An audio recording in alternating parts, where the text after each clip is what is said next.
The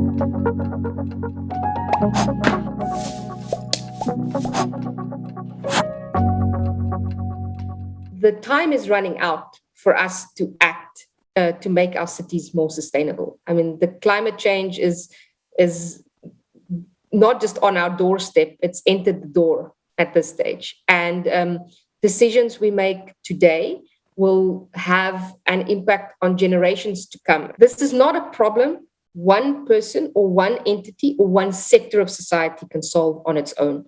It really requires us to work together as neighboring municipalities or local governments, with private sector, with NGOs.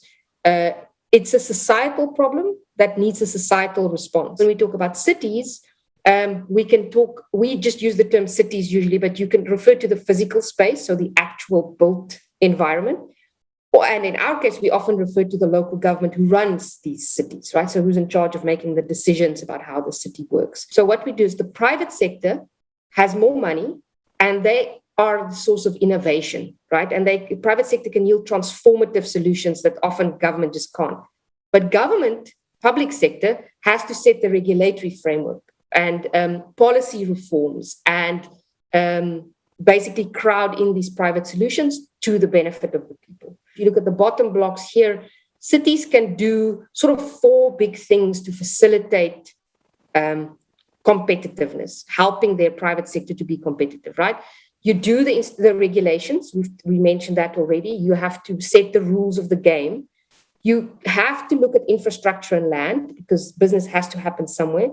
And then you can support skills and innovation. So, for example, cities can at times build incubators and support universities.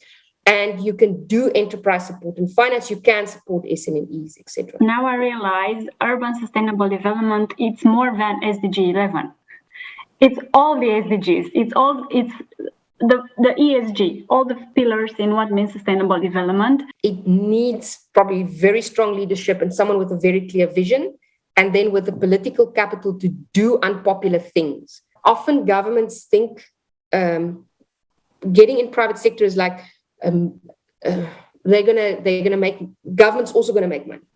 But government has to give some things away in order to get the private sector to do the job. And often they don't quite know what they're giving away. Waste is really an area where private sector can bring a lot of innovation and where there could be very good partnerships and collaborations between private and public. It's one thing to build the cycle lane, right? But it's something else to get the behavior change, to get people to use a bicycle.